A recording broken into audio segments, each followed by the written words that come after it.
Hello दोस्तों, तो इस वीडियो में हम आपको बीए सेकेंड ईयर क्या दिया गया है, यानी कि BA second year fourth semester समाजशास्त्र, यानी सब्जेक्ट क्या है समाजशास्त्र के चैप्टर 18 यानी कि चैप्टर 18। ठीक है, 18 से महत्वपूर्ण इंपॉर्टेंट क्वेश्चन बताएंगे। विकास की अवधारणा, आर्थिक बनाम सामाजिक विकास, मानव विकास, इनके बारे में कुछ महत्वपूर्ण इंपॉर्टेंट क्वेश्चन है जो कि आपके एग्ज़ाम में आने की संभावना है। तो इस बार आपका जो ग्रेजुएशन सेकेंड यानी कि सेकेंड सेमेस्टर और ग्रेजुएशन फोर्थ सेमेस्टर का जो एग्ज़ाम होगा वो 10 अगस्त से स्टार्ट होने वाला है, इसको ध्यान दीजिए, यानी कि 10/8/2023। ठीक है, तो चलिए पहला क्वेश्चन क्या दिया गया है। यदि आपने इसके पहले का वीडियो नहीं देखा है तो लिंक आपको डिस्क्रिप्शन बॉक्स में मिल जाएगा, आप वहाँ से जाकर देख सकते हैं। तो पहला क्वेश्चन है, आर्थिक विकास है एक सतत प्रक्रिया। आर्थिक विकास एक प्रकार की सतत प्रक्रिया है। नेक्स्ट क्वेश्चन क्या है, आर्थिक विकास का संबंध किससे है, दीर्घकाल से है। आर्थिक विकास किन देशों से संबंधित है, विकासशील देशों से संबंधित है। ऑप्शन नंबर बी इसका राइट आंसर है। आगे क्वेश्चन, आर्थिक विकास का मुख्य व्यापक क्या है, प्रति व्यक्ति आय वृद्धि आर्थिक विकास का मुख्य मापक है। आर्थिक विकास के मापक के रूप में आर्थिक कल्याण को किसने माना है, ओकन एवं रिचर्डसन ने माना है। ऑप्शन नंबर सी इसका राइट आंसर है। बढ़ते हैं अपने नेक्स्ट क्वेश्चन की तरफ। तो हमारे नेक्स्ट क्वेश्चन दिया है, अल्प विकास का क्या कारण है। तो अल्प विकास का कारण अशिक्षा, भाग्यवादिता, पूंजी में यानी पूंजी की कमी, ये सभी क्या हैं, अल्प विकास के कारण हैं। अल्प विकास का कारण नव प्रवर्तन की कमी माना जाता है। किसने कहा है, प्रोफेसर शुम्पीटर ने कहा है। ऑप्शन नंबर सी इसका राइट आंसर है। बढ़ते हैं अपने अगले क्वेश्चन की तरफ। चक्रीय कार्य कारण का मॉडल है। तो चक्रीय कार्य कारण का मॉडल क्या है, मिर्डल का है। ऑप्शन नंबर बी इसका राइट आंसर है। प्रादेशिक असमानताएं बहुत बढ़ी हुई हैं होती हैं। क्या है, प्रादेशिक असमानताएं बहुत बढ़ी हुई होती हैं। यह कथन किसका है, निर्धन देशों की है, यानी कि ऑप्शन नंबर क्या है, ए इसका राइट आंसर है। बढ़ते हैं अपने अगले क्वेश्चन की तरफ। दिया गया है कि जिस देश में आर्थिक विकास की जितना अधिक ऊंचा होगा प्रसरण प्रभाव उतना ही सशक्त होगा अधिक। ऑप्शन नंबर क्या है, बी इसका राइट आंसर है। निर्डल के अनुसार प्रादेशिक असमानताओं का कारण क्या है। प्रादेशिक असमानताओं के कारण है इनमें से सभी, यानी कि आर्थिक भिन्नता, पूंजी और राष्ट्रीय नीतियाँ, ये सभी क्या हैं, हमारे प्रादेशिक असमानताएं के कारण हैं। चैलेंजेस ऑफ एप्टियंस पुस्तक के लेखक कौन हैं। एप्टियंस वाली पुस्तक के लेखक कौन है, मिर्डल है। ऑप्शन नंबर ए इसका राइट आंसर है। बढ़ते हैं अपने अगले क्वेश्चन की तरफ। दिया गया है हमारा नेक्स्ट क्वेश्चन, विकास के कारण परिवर्तित होता है। तो विकास के कारण क्या परिवर्तित होता है, इनमें से सभी, आकार, अनुपात और पुरानी आकृतियाँ। सामाजिक विकास का आयाम कौन सा है, इनमें से सभी क्या है, सामाजिक आयाम के विकास हैं, यानी कि सामाजिक परिपक्वता, सामाजिक समायोजन, सामाजिक मूल्यों के अनुरूप व्यवहार। आर्थिक विकास एवं आर्थिक वृद्धि में अंतर मुख्य रूप से किया जाता है। प्रोफेसर शुम्पीटर ने, ऑप्शन नंबर ए इसका राइट आंसर है। बढ़ते हैं अपने अगले क्वेश्चन की तरफ। आर्थिक वृद्धि का संबंध है किससे है, विकासित यानी कि विकसित देशों से है। आर्थिक बुद्धि स्थित है, स्थैतिक। ऑप्शन नंबर ए इसका राइट आंसर है। आर्थिक विकास तथा वृद्धि के प्रमुख लक्षण कौन कौन से हैं, एक चेतन प्रक्रिया, एक समग्र प्रक्रिया, एक दीर्घकालीन प्रक्रिया, ये सभी क्या है, हमारे आर्थिक वृद्धि यानी कि आर्थिक विकास के प्रमुख यानी आर्थिक विकास के वृद्धि के प्रमुख लक्षण हैं। ऑप्शन नंबर डी इसका राइट आंसर है। बढ़ते हैं अपने अगले क्वेश्चन की तरफ। अगले क्वेश्चन में दिया गया है हमारा, मानव विकास रिपोर्ट प्रस्तुत करती है क्या, यूएनडीपी को प्रस्तुत करती है। ऑप्शन नंबर ए इसका राइट आंसर है। आर्थिक विकास का संबंध राष्ट्रीय आय की किस प्रकार की वृद्धि से है, वास्तविक राष्ट्रीय आय से है। ऑप्शन नंबर सी इसका राइट आंसर है। आर्थिक समृद्धि का अर्थ समांतर लिया जाता है। आर्थिक समृद्धि का अर्थ समांतर लिया जाता है अधिक उत्पादन से। ऑप्शन नंबर ए इसका राइट आंसर है। बढ़ते हैं अपने अगले क्वेश्चन की तरफ।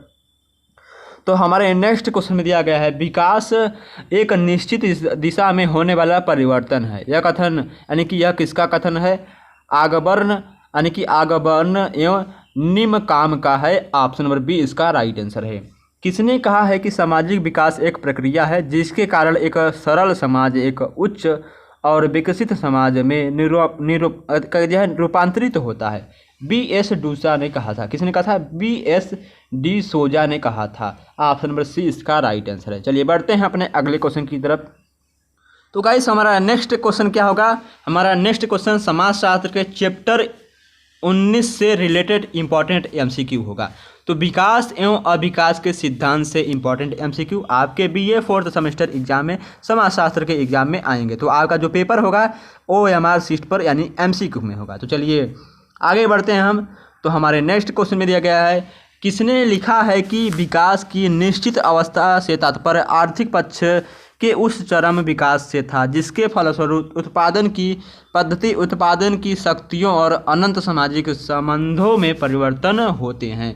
Karl Marx. Option number A इसका राइट आंसर है। नेक्स्ट क्वेश्चन की तरफ बढ़ते हैं। आर्थिक विकास की अवस्थाओं का वैज्ञानिक ढंग से विश्लेषण करने का भेद यानी कि विश्लेषण करने का श्रेय किसको जाता है? रोस्टोव को जाता है। ऑप्शन नंबर सी इसका राइट आंसर है। बढ़ते हैं अपने अगले क्वेश्चन की तरफ। यहाँ पर दिया गया है, रोस्टोव ने आर्थिक विकास की अवस्थाओं को कितने भागों में बांटा है? 5 भागों में। ऑप्शन नंबर डी इसका राइट आंसर है। आगे क्वेश्चन नंबर आके दिया गया है, विकास की प्रथम अवस्था में अर्थव्यवस्था यानी कि अर्थव्यवस्था आश्रित होती है कृषि। ऑप्शन नंबर ए इसका राइट आंसर है। आर्थिक विकास की तीसरी अवस्था क्या है? आत्म संपूर्ति की अवस्था। ये आर्थिक विकास की तीसरी अवस्था है। चलिए बढ़ते हैं अपने अगले क्वेश्चन की तरफ। तो हमारा नेक्स्ट क्वेश्चन क्या दिया गया गाइस? दिया है, द स्टेजेज यानी कि स्टेजेज ऑफ इकोनॉमिक्स ग्रोथ के लेखक कौन है? रोस्टोव हैं। ऑप्शन नंबर सी इसका राइट आंसर है। निम्न स्तरीय संतुलन अवरोध का सिद्धांत किसने यानी किसके द्वारा प्रतिपादित किया गया है? R नेशनल के द्वारा पारित किया गया है। नेक्स्ट क्वेश्चन, आय के निम्न स्तर पर किसकी यानी कि किसी अर्थव्यवस्था का निम्न स्तरीय संतुलन अवरोध को समझाने के लिए नेशनल ने संबंधों के कितने समुच्चय प्रयोग किए हैं? 3। ऑप्शन नंबर सी इसका राइट आंसर है। आगे क्वेश्चन, संतुलित वृद्धि सिद्धांत के अंतर्गत मांग और पूर्ति होती है बराबर होती है। ऑप्शन नंबर बी इसका राइट आंसर है। असंतुलित विकास का क्या अर्थ होता है? तो अर्थव्यवस्था के कुछ चुने हुए प्रमुख क्षेत्रों का विकास क्या कहलाता है? असंतुलित विकास कहलाता है। और क्या दिया गया है? असंतुलित विकास का सिद्धांत इस मान्यता पर आधारित है कि अल्प विकसित देशों में पूंजी व अन्य साधन पर्याप्त मात्रा में नहीं होते हैं। ऑप्शन नंबर बी इसका राइट आंसर है। बढ़ते हैं अपने अगले क्वेश्चन की तरफ। असंतुलित विकास में असंतुलित विकास में विकास की युद्ध दर यानी संतुलित विकास की औसत दर से अधिक होती है। ऑप्शन नंबर ए इसका राइट आंसर है। असंतुलित विकास के प्रवर्तक माने जाते हैं हर्समैन तथा सिंगर माने जाते हैं। हेरोल्ड का उद्देश्य अर्थव्यवस्था के लिए विकास की सतत एक स्वरूप यानी कि विकास की सतत एक रूप दर का करना, ये हेरोडोस का उद्देश्य होता है। ऑप्शन नंबर बी इसका राइट आंसर। चलिए बढ़ते हैं अपने अगले क्वेश्चन की तरफ। तो हमारे नेक्स्ट क्वेश्चन में दिया गया है, हेरोड ने अपने मॉडल में अधिक महत्व दिया है किसको? मांग पक्ष को और पूर्ति पक्ष को। ऑप्शन नंबर सी इसका राइट आंसर है। डोमर ने अपने विकास मॉडल में सबसे अधिक किसको महत्व दिया है? निवेश को दिया है। ऑप्शन नंबर बी इसका राइट आंसर है। और क्या दिया गया है? डोमर का मत है कि निवेश से एक और तो आय में वृद्धि होती है तथा दूसरी ओर तो वृद्धि होती है उत्पादन में। डोमर के अनुसार पूर्ण रोजगार की स्थिति बनाए रखने के लिए उत्पादन की मांग व पूर्ति में संतुलन होना चाहिए। ऑप्शन नंबर ए इसका राइट आंसर है। बढ़ते हैं अपने अगले क्वेश्चन की तरफ। दिया गया है, रिगार्डो का वितरण सिद्धांत किस लगान के नियम पर आधारित है? तो भिन्नत लगान के आधारित है। लगान लाभ और मजदूरी का बंटवारा किससे निर्धारित होता है? उत्पादन से होता है। श्रम के सीमांत उत्पाद और मजदूरी की दर का अंतर क्या कहलाता है? लाभ कहलाता है। जहाँ पर जनसंख्या और वास्तविक मजदूरी बराबर होती है तथा लाभ शून्य होते हैं, वह कौन सी अवस्था कहलाती है? स्थिर अवस्था कहलाती है। मार्क्स का वितरण सिद्धांत आधारित है अतिरेक मूल्य पर। ऑप्शन नंबर बी इसका राइट आंसर है। आगे क्वेश्चन दिया गया है, पूंजीपति का मुख्य उद्देश्य अतिरेक मूल्य में वृद्धि करना होता है, इसके लिए वह क्या करता है? इसका राइट आंसर क्या है? Option number C, A and B दोनों होगा। पूंजी वह मृत श्रम है जो एक मांसखोर जंतु की भांति जीवित श्रम का खून चूसकर ही जीवित रहती है, और जितना अधिक श्रम को चूसती है उतना ही अधिक जीवित रहती है। कथन किसका है? कार्ल मार्क्स का है। ऑप्शन नंबर सी इसका राइट आंसर है। बढ़ते हैं अपने अगले क्वेश्चन की तरफ। जिस विकास दर को बचत अनुपात के तथा पूंजी उत्पाद निर्धारित करते हैं उसे हम क्या कहते हैं? विकास की प्राकृतिक दर कहते हैं। ऑप्शन नंबर सी इसका राइट आंसर है। चलिए बढ़ते हैं अपने अगले क्वेश्चन की तरफ। तो हमारे नेक्स्ट क्वेश्चन में दिया है essay on the theory of economics growth के पुस्तक के लेखक कौन है? डोमर हैं। और क्या दिया है? सुमीटर यानी कि सुमपीटर के अनुसार अर्थव्यवस्था रहती है स्थिर अवस्था में। पूंजीवादी अर्थव्यवस्था में आर्थिक विकास का कारण क्या होता है? पूंजी निर्माण। ऑप्शन नंबर बी इसका राइट आंसर है। तो आगे क्वेश्चन क्या दिया गया है? सुमपीटर ने पूंजीवादी विकास की चक्रीय प्रक्रिया को कितनी अवस्था में स्वीकार किया है? तो 3 अवस्था में। सुमपीटर के अनुसार पूंजीवाद के पतन के कारण कौन कौन से होते हैं? इनमें से सभी। ऑप्शन नंबर डी क्या है इसका राइट आंसर है। सुमपीटर के विकास सिद्धांत के अनुसार आर्थिक विकास एक असतत प्रक्रिया है। ऑप्शन नंबर बी इसका राइट आंसर है। बढ़ते हैं अपने अगले क्वेश्चन की तरफ। तो हमारा नेक्स्ट क्वेश्चन क्या है गाइस? यानी कि समाजशास्त्र का चैप्टर नंबर 20 यानी कि 20। तो 20 का यानी कि चैप्टर नंबर 20 का क्या नाम है? विकास के मुद्दे, कृषि संबंधी संकट, मानव संसाधन विकास एवं कुशल बेरोजगारी। तो चलिए क्वेश्चन को पढ़ते हैं। तो पहला क्वेश्चन क्या दिया गया है?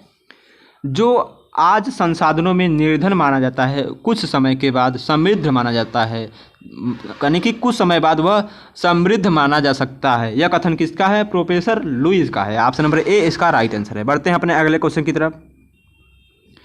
विकास मानवीय प्रयत्नों का परिणाम है। ये शब्द किसके हैं? W.A. लुईस के हैं। ऑप्शन नंबर बी इसका राइट आंसर है।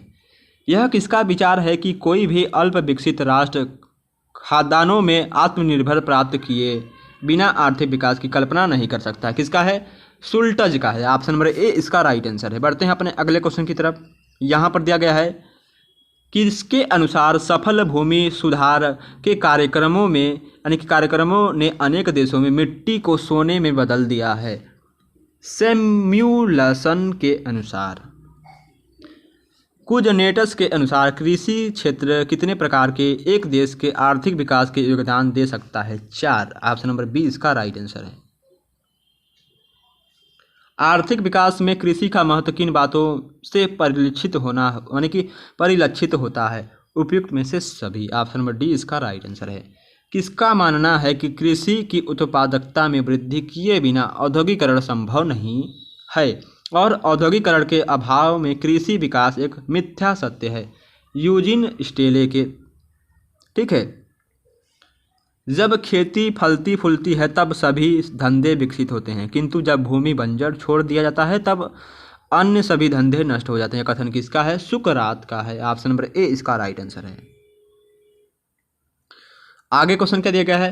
कृषि उत्पादन औद्योगिकरण के लिए बुनियादी कार्यशील पूंजी का कार्य करता है क्योंकि औद्योगिकरण के लिए कच्चा माल प्राप्त होता है, निर्यातों में वृद्धि होती है। ऑप्शन नंबर सी इसका राइट आंसर है।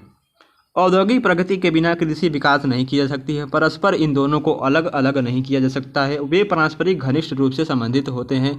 दूसरे पक्ष में बिना कोई भी पक्ष उन्नति नहीं कर सकता, इसलिए आर्थिक नियोजन की अव्यवस्था में दोनों क्षेत्रों को समुचित स्थान दिया गया है। यह कथन किसके हैं? पंडित जवाहरलाल नेहरू के हैं। ऑप्शन नंबर बी इसका राइट आंसर है। तो हमारे नेक्स्ट क्वेश्चन क्या गया? इस किसके अनुसार भूमि सुधार व्यक्ति और भूमि के संबंधों में नियोजन का संस्थागत संगठन है? मिर्डल। ऑप्शन नंबर के यानी कि मिर्डल के अनुसार। नेक्स्ट क्वेश्चन की तरफ बढ़ते हैं हम। तो हमारे अगले क्वेश्चन में दिया गया है भूमि सुधार के अंतर्गत कौन सी बातें सम्मिलित हैं? इनमें से सभी। भूमि सुधार के उद्देश्य क्या हैं? इनमें से सभी। ऑप्शन नंबर डी इसका राइट आंसर है। लैंड प्रॉब्लम्स ऑफ इंडिया के लेखक कौन हैं? राधा कमल मुखर्जी हैं।